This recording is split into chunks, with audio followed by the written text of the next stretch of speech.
Your family home is being demolished right now. My husband Derek suddenly told me over the phone, leaving me speechless. The picture he sent me showed my childhood home being brutally torn apart.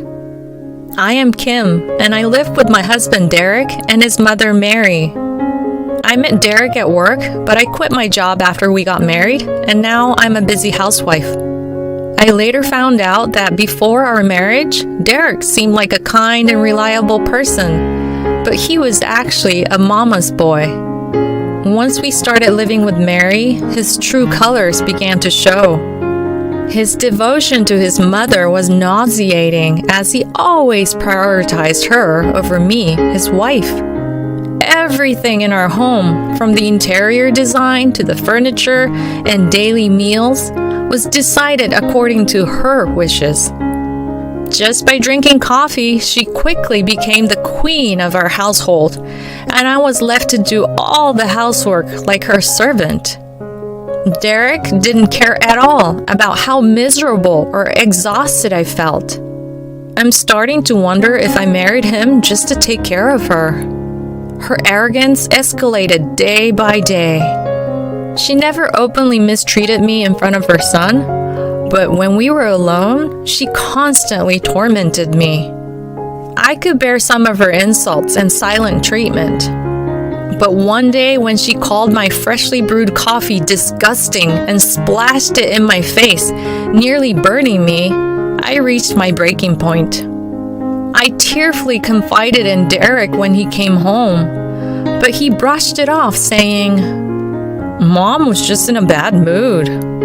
It's not a big deal." The next day, she was even worse, apparently having heard about my conversation with Derek. "How dare you tell my son about our little argument?" she sneered. "I wonder what kind of upbringing your parents gave you, getting so upset over a little criticism of your coffee." She conveniently forgot that she had splashed the coffee in my face. With a nasty grin, she mocked not only me, but also my parents. I could no longer bear her insults towards my parents who had raised me so lovingly. I couldn't possibly stand living under the same roof as her any longer. I proposed to my husband that we live separately from Mary. "You want me to kick out my mom?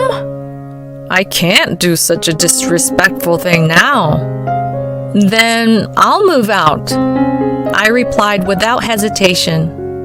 I knew he wouldn't easily agree to living apart from her. I didn't want to live in her castle, surrounded by her tasteless hobbies any longer.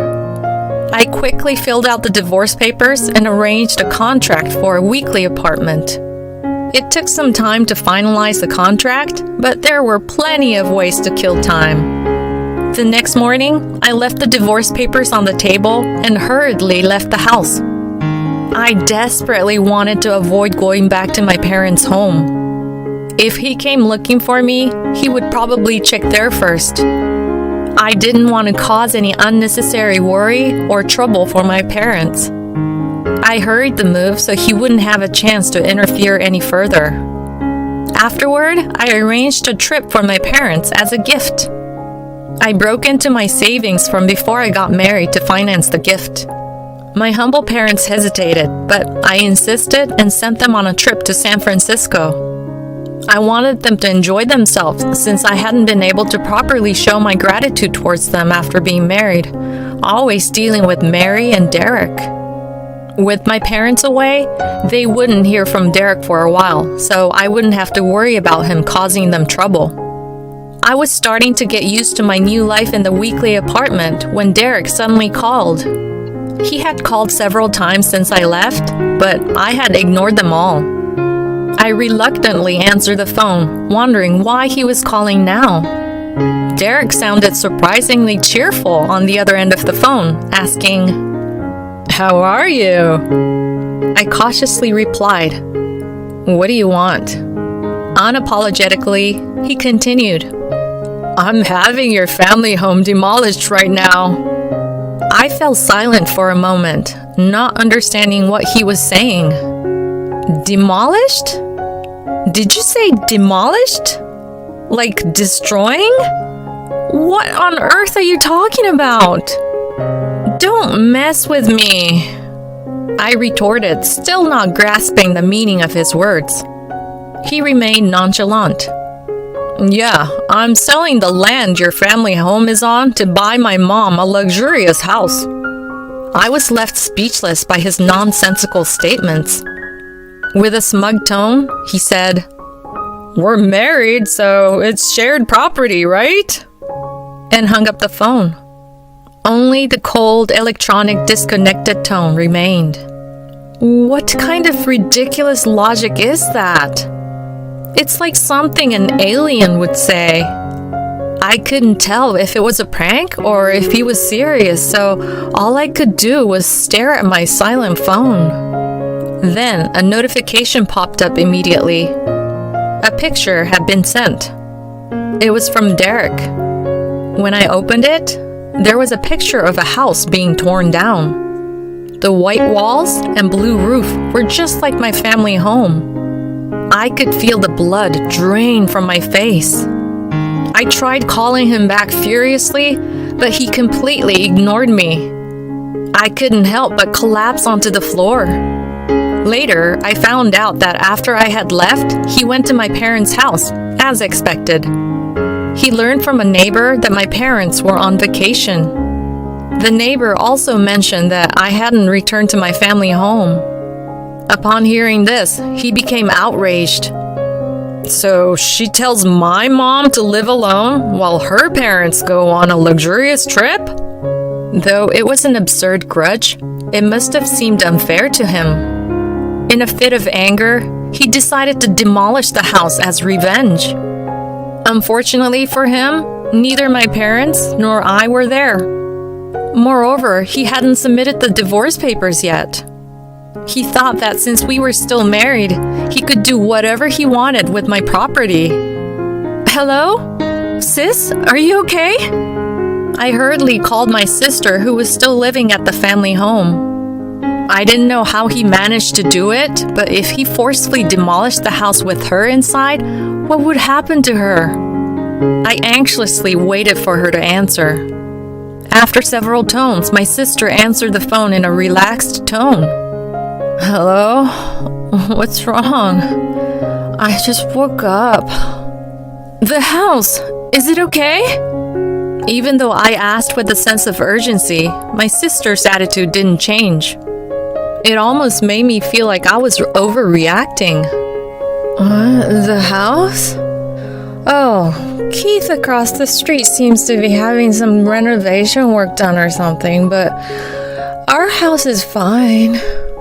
I couldn't believe it, but that had to be it. I fell silent for a moment. The house across the street from my family home, where Keith, who has been kind to us since we were little, lived, looked identical to ours. Moreover, our last names were the same, though we were not related. Because of this, we often had mix-ups with Christmas cards and visitors. In other words, the house Derek claimed to have demolished was... Oh no! It seems like Derek mistakenly demolished Keith's house instead. What? Even talking about it gave me a headache. Having our house destroyed would be bad enough, but accidentally demolishing the neighbor's house is no joke. I explained the situation to my sister and rushed to my family home. Together, we headed to Keith's house. It seemed that Derek and the contractors had already left, and the house was completely demolished. What do we do about this? My sister and I turned pale as a man with an exotic appearance, dragging a suitcase, approached us while letting out a bizarre scream. My house is gone! Keith, who had just returned from an overseas trip, exclaimed with wide eyes. My sister and I exchanged glances and then apologized. We explained the situation in detail, but it all sounded like excuses, and we couldn't help but feel sorry for involving him in all this. I am so sorry that your precious house ended up like this. My sister and I continued to apologize. We knew that apologizing wasn't enough, but it was all we could do for now. He seemed shocked by the sudden turn of events, but when we apologized, he lifted his face and spoke kindly. It's not your fault. There's someone else who needs to take responsibility. His tone was gentle, but his eyes weren't smiling. He suggested a plan to make things right. A few days later, Derek appeared in front of the demolished house with the contractors. I had called him there. It was a gamble whether he would come or not, but perhaps he was intimidated by the formal protest or simply wanted to see my crying face. Either way, he agreed to come. I went to meet him with my sister, Keith, and a lawyer. Derek seemed surprised to see me with allies, but he quickly put on a brave face. What do you want now? Nothing can be done about the demolished house. Besides, it's our shared property as a married couple. You have no right to complain. He still didn't know the truth. I responded to him with a hint of pity. The house you destroyed wasn't my family home. It was Keith's house. As I introduced him, Keith glared at Derek and stepped forward. The usually gentle man was truly terrifying when angry. Even Derek, meeting him for the first time, shrank back from Keith's intensity. Then he argued back. No, but your maiden name is Jackson, right? I checked properly before demolishing it. Hearing that he had demolished someone else's house, Derek started to panic. I sighed as if to interrupt him. It's not that unusual of a last name. We just happen to live in a similar house and have the same last name. But what are the odds? He was genuinely upset, but it sounded like a comic retort. My sister chuckled beside me. This is hilarious! So hilarious! Ignoring her, I continued. Besides, do you even understand what shared property means? My family home's land isn't part of our shared property. Maybe you should ask this lawyer here for some advice. At my signal, the lawyer handed Derek a business card. Derek seemed surprised, apparently not realizing he was a lawyer, and stared at the card. My sister leaned in to look at Derek's face and spoke to him mockingly. Don't you know Keith Jackson of our city? He's a famous landowner around here. Indeed, Keith was not just an ordinary man. As my sister later explained, he used to be an executive at the company where Derek worked, which was also the company where I met him. Sometimes his eyes would not smile, and his expressions had an aura that spoke of his influence. It's not my fault. Derek finally seemed to realize the gravity of the situation. He insisted repeatedly that it wasn't his fault, his previous boldness gone, replaced by a panicked demeanor. Unfortunately, the contractors, who should have been his only allies, fled as soon as they heard Keith's story. They were the kind of contractors who would demolish a house without proper investigation. Derek must have been caught by a fraudulent contractor. Enough already! Keith, who seemed to have run out of patience, yelled at Derek. The air seemed to tremble with the force of his anger. Admit your wrongdoing without any excuses! Or do you want to involve the police? At these words, Derek became completely subdued. In the end, with the lawyer present, he agreed to our side's demands, and the situation was settled. Derek signed the divorce papers and was forced to write a letter stating that he would pay compensation to both Keith and me. The compensation amount was quite significant because of the house demolition, and he had already incurred debt for the demolition costs. The unscrupulous contractor had already taken the money and disappeared without a trace, leaving Derek with no one to rely on and struggling to repay the debt. The fallout also affected Mary. She had thought she would live with Derek in a luxurious house, but when her son demolished the house of wealthy landowner Keith Jackson, she instantly became a target of ridicule. Naturally, she could not accept such a situation, and soon she could not leave her house. As for Keith, although his house was demolished, he hadn't suffered too much damage. The reason he had gone on an overseas trip was his daughter who lived abroad. He had received an international call from his son-in-law saying that his daughter was about to give birth. Having lost his wife 20 years ago, Keith doted on his grandchild and decided to live abroad with his daughter, as she had previously consulted with him. So he intended to demolish the house and sell the land after selling his business. Of course, he was shocked because the house had disappeared sooner than expected. But he laughed, saying that the result was the same. I didn't inform my parents of anything until they returned from their San Francisco trip because I didn't want to ruin their vacation.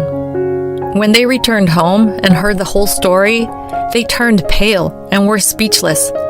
But they were relieved that nothing had happened to me. At my parents' suggestion, Keith would stay at our house until his business was settled. I also moved back to my parents' house from the weekly apartment, and we spent our time reminiscing about our memories with them, who would soon be unable to return to the US for a while. About a month later, the day of Keith's departure finally arrived, and our family went to the airport to see him off.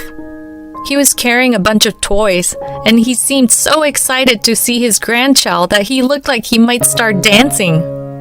Although it was a time for goodbyes, his happiness was so infectious that we couldn't help but smile. We waved our hands as we watched him head towards the boarding gate. A few months later, we received several airmail letters from Keith, each containing photos.